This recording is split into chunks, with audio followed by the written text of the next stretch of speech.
Hello everyone. तो हम अपने वॉर्स ऑफ एंटिटीज़ के पार्ट को शुरू करते हैं। तो हमारे चैप्टर के स्टार्टिंग में दिखाया जाता है आर्सीला की मॉम उन दोनों को अभी तक समझा ही रही होती है। आर्सीला अजीब सा फेस बना के मनी मन सोचती है।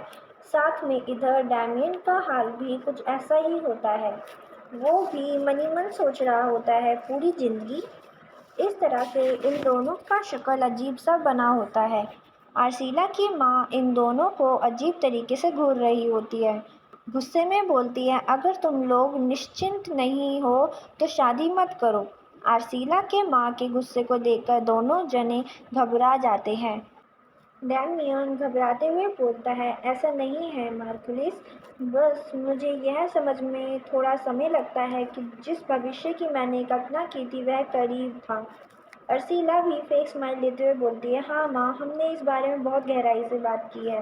यह शादी हमारे लिए सब कुछ है, इसलिए हम यह कर रहे हैं। फिर तो सर, अर्सीला से आप यह उम्मीद मत कीजिएगा कि वो पारंपरिक अर्थों में एक आदर्श पत्नी बनेगी। जैसा कि आप जानते हैं, अर्सीला का सपना टॉपर मास्टर बनना है। मेरी बेटी, कुछ असंभव उम्मीद करने से बेहतर होगा कि आप अभी से यह रिश्ता ख़त्म कर दें। डैमियन सांस छोड़ते हुए बोलता है, मैं इतना कमज़ोर नहीं हूँ कि मुझे खड़े रहने के लिए अपनी पत्नी के सहारे की ज़रूरत हो। शादी के बाद लेडी ह्यूगो जो भी करना चाहेगी मैं उसमें दखल नहीं दूंगा। मैं अपनी ज़िंदगी जीऊँगा और वो अपनी जिएगी। अर्सीला की माँ बोलती है, तो अर्सीला की शादी के बाद मैजिक टावर में काम करने से नहीं रोकोगे? डैमियन बोलता है, मुझे उन्हें रोकने का कोई अधिकार नहीं है। यह पूरी तरह से लेडी ह्यूगो का फैसला होगा। यह सुनते ही अर्सीला की फैमिली बिल्कुल आश्चर्य में पड़ जाती है। ह्यूगो परिवार इसलिए इतना हैरान था क्योंकि टावर के जादू पादरियों के बाद सबसे ज़्यादा रूढ़िवादी माने जाते हैं, लेकिन जादू होने से ज़्यादा तो कठोर नाइट्स होते हैं। फिर हमें कुछ नाइट्स को दिखाया जाता है जो कि बहुत ज़्यादा गुस्से में लग रहे होते हैं और वो बोल रहे होते हैं, उन निचले लोगों को ख़त्म कर दो जिन्होंने नाइट्स के पवित्र क्षेत्र में घुसने की हिम्मत की। इसलिए डैमियन की ये साधारण सी बात ह्यूगो परिवार के दिल जीतने के लिए काफ़ी था। इस समय ह्यूगो परिवार बहुत खुश लग रहा होता है और मन ही मन सोच रहा होता है, किसने सोचा था कि एक नाइट्स इतने खुले विचारों वाला हो सकता है, वाकई प्रभावशाली है।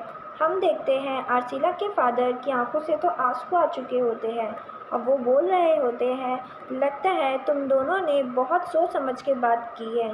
मुझे लगा तुम मेरी प्यारी सेकंड डॉटर के लायक कोई पुरुष नहीं हो सकता। अर्सीला बोल रही होती है, कोई बात नहीं पिताजी, वह मेरे लिए जितना अच्छा भी नहीं है। खैर, अब आप हमारी शादी की चिंता करना छोड़ दीजिए, इसे सफल बनाने में हमारी मदद कीजिए। डैमियन भी अर्सीला की बातों को लेके सपोर्ट करता है और आगे बोलता है, यही बात लेडी ह्यूगो और यंग लॉर्ड पर भी लागू होता है। फिर हम एड्रियन को देखते हैं जो कि अपने आंसू पोंछ रहा होता है। फिर बोलता है, मुझे एक क्वेश्चन है करना। डैमियन बोलता है, और क्या? और वह क्या है? एड्रियन बोलता है, क्या लॉर्ड वेंडमिर प्यार जताने वाले इंसान हैं? यह सब सुनते ही आर्सीला को तो झटका लगता है। डैमियन भी बिल्कुल सुन पड़ जाता है और बोलता है, प्यार जताने वाला? इधर हम आइरिस को भी देखते हैं, उसकी भी हालात कुछ ठीक नहीं होते। एड्रियन आगे बोलता है, हाँ, मेरी बहन हमेशा कहती थी एक ऐसा पुरुष पसंद है जो मीठी वाणी वाला और आकर्षक हो। फिर हमें यहाँ थोड़ा देर के लिए उन दोनों भाई बहन का एक मोमेंट दिखाया जाता है जहाँ पे अर्सीला अपने भाई से बोल रही होती है, अगर कोई पुरुष आकर्षक नहीं है तो उसमें मुझे कोई इंटरेस्ट नहीं। तो छोटे पूरी कोशिश करना, यहाँ पे हमें पता चलता है कि यह एक झूठ था ताकि एंड्रिया का यह प्यार एकदम सही लगे। फिर हम प्रेजेंट में देखते हैं, डैमियन तो बिल्कुल सुन पड़ा होता है। एड्रियन आगे बोलता है, तो कृपया मेरी बहन को बहुत सारा प्यार दीजिएगा, मैं उसे आपके हवाले कर रहा हूँ। यह सुनने के बाद आर्सीला तो बहुत ज़ोर ज़ोर से हंसने लगती है।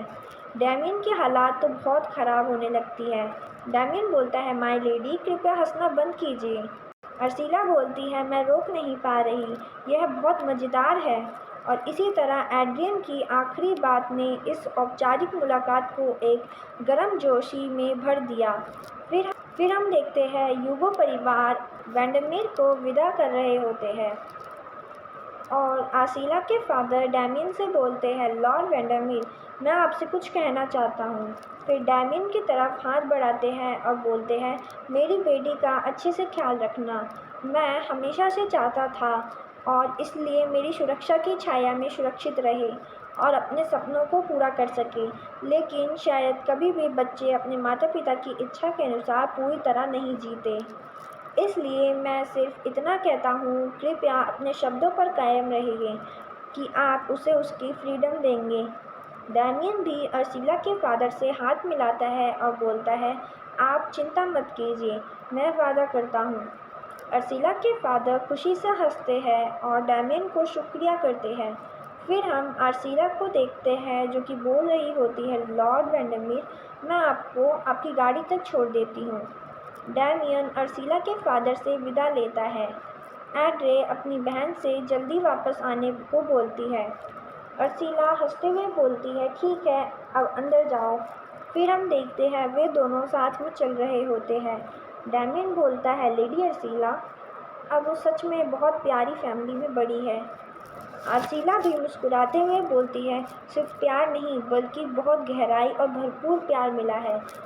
डैमियन भी हंसने लगता है और कहता है, इसलिए आप हमेशा कॉन्फिडेंस में रहती है। अर्सिला भी हंसते हुए बोलती है, नहीं, यह तो मेरी पर्सनैलिटी है, लेकिन हाँ, यह जानकर कि मेरा परिवार मेरे साथ है, मैं और भी कॉन्फिडेंस महसूस करती हूँ। अर्सिला कहती है, आपने ऐसा क्यों पूछा? वेंडरमेर शॉक हो जाता है और उसकी पास्ट मेमोरीज दिखाई जाती है जिसमें उसकी स्टेप मदर अपने बेटे ऑस्कर को गले लगाई होती है और उसकी खूब तारीफ कर रही होती है, और वहीं हमारा छोटा वेंडरमेर खड़े होकर उन्हें सबको देख रहा होता है। उसको कभी भी परिवार का प्यार नहीं मिला होता। देन सीन शिफ्ट होता है, प्रेजेंट के समय को दिखाया जाता है जहाँ डैमियन अर्सिला के सामने खड़ा होता है और कहता है, ऐसा इसलिए। तभी वह थोड़ी देर रुक जाता है और अजीब सा फेस बनाते हुए कहता है कि मैं जानना चाहता था कि तुम्हारी अजीब सी पर्सनालिटी कहाँ से आई है। अर्सिला भी अजीब सा फेस बना के कहती है, क्या ये एक इंसल्ट है? फिर डैमियन जा रहा होता है और पीछे से अर्सिला आवाज़ लगाती है, सर डैमियन, मुझे भी आपकी फैमिली से मिलना चाहिए, है ना? वह कहता है, हाँ, मुझे पूरा यकीन है कि शादी की घोषणा के बारे में सुनकर वेंडरमेर परिवार में खूब हंगामा मच गया होगा। वह जल्दी ही कैपिटल की तरफ रवाना होंगे और कल से 2 दिन बाद आ जाएंगे अगर उन्होंने डिले नहीं किया तो। अर्सिला कहती है, ठीक है, मैं समझ गई, जब आप रेडी हो जाओ तो मुझे इन्फॉर्म कर दीजिएगा। फिर डैमियन बग्गी पर चढ़ने लगता है और तभी अर्सिला कहती है, क्या मुझे कुछ प्रिपेयर कर लेना चाहिए? वह कहता है, आपको बस उनके लिए कांटा साबित होने के लिए तैयार रहना होगा, और हंसते हुए पीछे मुड़ के कहता है, मैं आपको जल्द ही इन्फॉर्म कर दूंगा। और उसकी बग्गी वहाँ से निकल जाती है। हमारी अर्सिला देखती रहती है और सोचती है उनके लिए कांटा, और कहती है कि मुझे लगता है कि मुझे खुद को तैयार कर लेना चाहिए। देन सीन वंडरमेर मैनर को दिखाया जाता है। वहाँ कप गिरता है और कोई चिल्लाते हुए डैमियन का नाम चिल्लाता है। वो एक लेडी होती है जो कि बहुत गुस्से में होती है और चिल्लाते हुए कहती है कि तुम्हारी हिम्मत कैसे हुई मेरे बेटे की पोजीशन में दिक्कतें पैदा करने की। तब हमें डरी हुई मेड्स दिखाई जाती है जिन पर भी वो लेडी गुस्सा कर रही होती है कि तुम अपना स्थान भूल गई हो, और चिल्लाते हुए बोलती है, ओ डैमियन, मैं उस बार तुम्हें माफ़ नहीं करूँगी। वह एक मेड से बोलती है, कैरिज तैयार करो, और डरावनी तरीके से बोलती है, अब समय आ गया है कि मैं अपने दूसरे बेटे से मिलने जाऊं, जिससे मिलने में काफ़ी समय लग गया। तब हमें उसके बारे में बताया जाता है। वो डैमियन की स्टेप मदर है जिनका नाम सोफी वेंडरमेर है। ये पार्ट यहीं पे ख़त्म होता है। नेक्स्ट पार्ट देखने के लिए हमारे चैनल को सब्सक्राइब कर लीजिए जिससे आपको अपडेट मिलती रहे। Thank you.